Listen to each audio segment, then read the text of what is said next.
سے لوگ سوچتے ہوں گے کہ آخر ہم کیوں دن رات طارق جمیل اور تبلیغ جماعت کے پیچھے پڑے رہتے ہیں۔ بعض خارجی وہابی یہ کہتے نظر آتے ہیں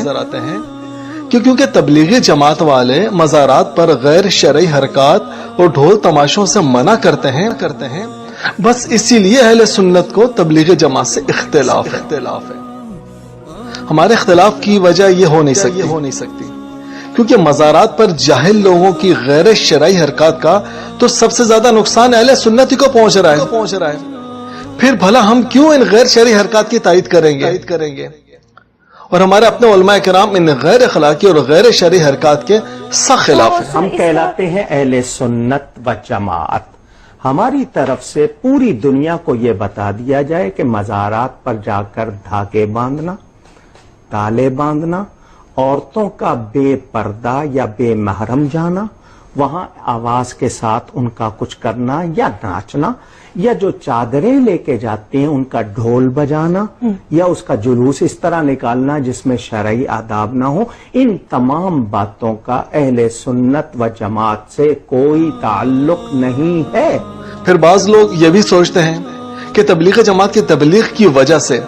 اگر کوئی نمازیں پڑھنا شروع کر دے یا سنت کے مطابق داڑھی رکھ دے یا پھر دین کو پھیلانے کے لیے تبلیغ کرنے نکل جائے تو آخر اس میں برا کیا ہے؟ آخر کیوں تبلیغ جماعت اور طارق جمیل سے عام مسلمانوں کو دور رکھنے کی کوشش کی جاتی ہے؟ یہ ایک ایسا سوال جو کہ ہر کسی عام مسلمان کے ذہن میں جنم لیتا ہے۔ مناسب سمجھا کہ آج آپ کو اس کی وضاحت دے دی جائے۔ اگر بات صرف دین اسلام کی تبلیغ اور نیک اعمال تک محدود ہوتی تو یقیناً ہم بھی اس نیک کام میں بڑھ چڑھ کر حصہ لیتے، لیکن در حقیقت اس تبلیغ دین جیسے نیک کام کی آڑ میں جو بھیانک کھیل کھیلا جا رہا ہے، ہمیں اصل اختلاف اس سے ہے۔ اس تبلیغ دین جیسے نیک کام کی آڑ میں جو ملک کا امن برباد کرنے والے مذہبی دہشت گرد تیار کیے جا رہے ہیں، ہمیں اصل اختلاف اس سے ہے۔ یاد رہے، تبلیغی جماعت اور بظاہر اپنے آپ کو کسی فرقے کا نہ کہنے والے مولوی طارق جمیل صاحب ایک خاص فرقے کو ریپرزینٹ کرتے ہیں جس کو پاکستان میں دیوبندی کہا جاتا ہے اور باقی دنیا کے ممالک میں وہابی کہا جاتا ہے۔ وہابی فرقے کا اصل مقصد مذہب کو استعمال کرتے ہوئے توحید اور جہاد کے نام پر دہشت گردی کرنا ہے۔ اور علماء دیوبند جس مذہبی شخصیت کے فالوور ہیں اسے شیخ محمد بن عبد الوہاب نجدی کہتے ہیں، جیسا کہ دیوبند کی مشہور اور مستند کتابوں فتاوی رشیدیہ اور امام محمد بن عبد الوہاب نجدی اور ہندوستان کے علماء حق وغیرہ میں بھی تحریر ہے۔ تاریخ گواہ ہے کہ محمد بن عبد الوہاب نجدی وہ شخص تھا جس نے ایک شخص محمد بن سعود کے ساتھ مل کر مکہ مدینہ پر حملہ کیا تھا، جس نے امام کعبہ اور مسجد نبوی کے امام کو کافر کہا تھا اور ہزاروں مسلمانوں کو شہید کر کے مکہ اور مدینہ کے اپنی حکومت قائم کی تھی اور اپنی اس نئی حکومت کا نام سعودی عرب رکھا تھا، حالانکہ تاریخ میں اس سے پہلے سعودی عرب نام کے کسی ملک کا کوئی وجود نہ تھا، جیسا کہ طارق جمیل صاحب بھی اپنی اس تقریر میں اس حملے کا معمولی سا تذکرہ کر رہے ہیں۔ عبدالعزیز بہت نیک آدمی، بہت عظیم بادشاہ، اس نے 1902 میں ریاض کو فتح کیا اور ایک چھوٹا سا ماڈل قائم کیا، اور 1924 میں اس نے مکہ فتح کی اور 1925 میں مدینہ فتح کی اور 1936 میں سارا عرب فتح کر کے اس کا نام رکھا المملکۃ العربیہ السعودیہ۔ جی اب آپ یہ طارق جمیل صاحب سے ہی پوچھ لیجئے کہ آخر محمد بن عبد الوہاب نجدی کو 1400 سال کے بعد دوبارہ مکہ کیوں فتح کرنا پڑا؟ محمد بن سعود کے ساتھ مل کر کیوں دوبارہ مکہ فتح کرنا پڑا؟ در حقیقت محمد بن عبد الوہاب نجدی مرزا غلام احمد قادیانی کی طرح بس اپنے پیروکاروں کو ہی مسلمان سمجھتا تھا، ان کے سوا وہ مکہ مدینہ سمیت سارے عالم اسلام کو کافر اور مشرک اور بدعتی کہتا تھا، اور ہماری اس بات کی گواہی تاریخ سعودیہ بھی دیتی ہے اور سارے عرب اور عجم کے علماء کی کتابیں بھی دیتی ہیں۔ اب آتے ہیں تبلیغ جماعت کی طرف۔ عام طور پر لوگ کہتے ہیں کہ دہشت گردوں کا کوئی مذہب نہیں ہوتا، یہ کہا جاتا ہے، لیکن ایسا نہیں ہے، ایسا نہیں ہے۔ مذہبی دہشت گردوں کا ایک خاص مذہب ہوتا ہے۔ جی ہاں، مذہبی دہشت گردی کی تاریخ گواہ ہے کہ جب بھی اور جو بھی مذہبی دہشت گردی میں ملوث پایا گیا، اس کا تعلق دیوبند فرقے اور تبلیغی جماعت سے ہی نکلا۔ اور یہ صرف ہمارا ہی دعویٰ نہیں ہے، بلکہ پاکستان کی سیکورٹی ایجنسیز نے بھی یہی رپورٹ دی ہے۔ پاکستان میں GHQ اور مہران بیس حملے میں جو بھی فوجی اہلکار ملوث پائے گئے، وہ سب کے سب تبلیغی جماعت میں وقت لگا چکے تھے۔ ابھی چند دن پہلے کی خبر بھی ملاحظہ کریں اور آپ خود جتنی بھی دہشت گرد تنظیمیں ہیں سب کا جائزہ لیں، چاہے وہ سپاہ صحابہ ہو یا لشکر جنگی، جیش محمد ہو یا پھر طالبان اور داعش وغیرہ، ان سب کا تعلق طارق جمیل والے فرقے یعنی وہابی دیوبندی سے ہی ملے گا۔ اور پھر آپ ان کے کارکنان کا جائزہ لیں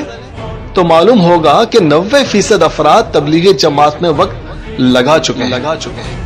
ایکسپوز کو ایک سچا پاکستانی مسلمان ہونے کے ناطے بہت دکھ ہوتا ہے کہ جب یہ لوگ معصوم ذہن رکھنے والے سادہ لو مسلمانوں کو تبلیغ کی آڑ میں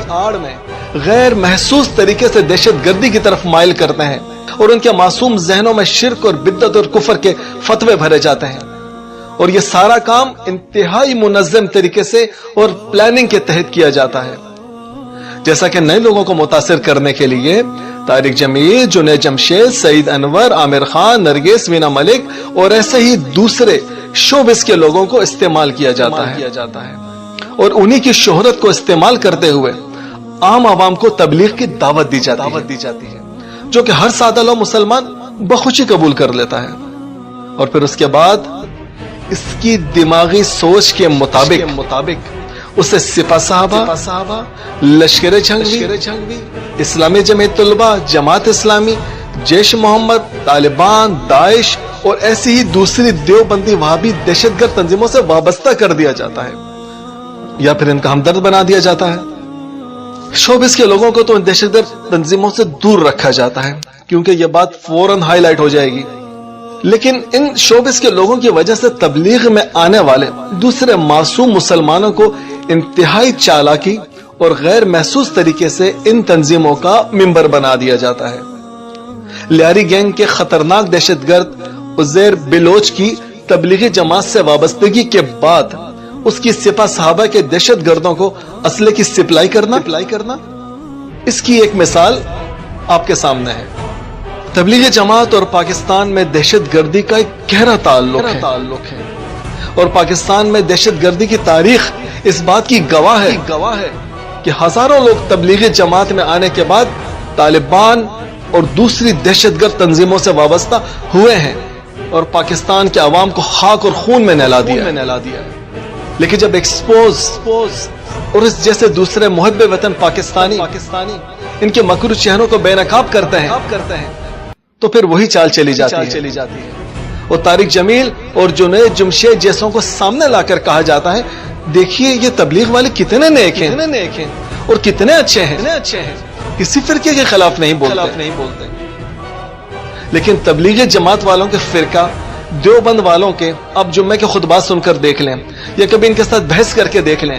آپ کو اندازہ ہو جائے گا کہ یہ واقعی اتنے بھولے اور معصوم ہیں جتنے کے نظر آتے ہیں یا پس پردہ کہانی کچھ اور ہے۔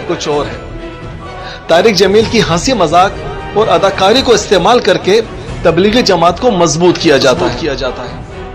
اور تبلیغی جماعت کو افرادی قوت فراہم کی جاتی ہے اور تبلیغی جماعت دہشت گردوں کو نظریاتی طور پر مضبوط کرتی ہے۔ یہ سب کچھ دیکھ کر ہم کیسے چپ رہ سکتے ہیں؟ لہذا ہم سادہ لو مسلمانوں کو اس بھیانک کھیل کا حصہ بننے سے روکنا چاہتے ہیں۔ ایکسپوز کا مقصد صرف اتنا ہے۔ اب آپ ہی بتائیے، یہ مقصد غلط ہے کیا؟ اگر کوئی ایک شخص بھی ہماری ان کوششوں سے ان کے اس بھیانک کھیل کا حصہ بننے سے رک جاتا ہے اور اپنا ایمان بچا لیتا ہے تو ہی ہمارا مقصد اور یہی ہماری کامیابی ہے۔ تبلیغی جماعت کا اس وقت کا سب سے بڑا ہتھیار جس سے سادہ لو مسلمانوں کو متاثر کیا جا رہا ہے وہ طارق جمیل ہے۔ اس لیے ضروری ہے کہ تبلیغی جماعت اور طارق جمیل کے اس کھیل کو ایکسپوز کیا جائے. عام مسلمان جو کہ طارق جمیل کی اس اداکاری اور جذباتی تقاریر سے متاثر ہو جاتے ہیں، انہیں ہم بتانا چاہتے ہیں کہ اس ایکٹنگ کی آڑ میں کیسا کھیل کھیلا جا رہا ہے، کیسے عام مسلمانوں کو اللہ اور اس کے رسول صلی اللہ علیہ وسلم کا گستاخ بنایا جا رہا ہے، اور کیسے انہیں دہشت گردوں کا سپورٹر بنایا جا رہا ہے. مختصر یہ کہ ہمارا یہ مشن کسی ذاتی تنظیمی یا فرقہ وارانہ مخالفت کی وجہ سے نہیں ہے، بلکہ صرف اور صرف اللہ کے رسول اور پاکستان کی بے لوث محبت کی وجہ سے ہے. اگر آپ سمجھتے ہیں کہ ایکسپوز حق پر ہے تو اس ویڈیو کو زیادہ سے زیادہ شیئر کریں، ایکسپوز کا ساتھ دیں.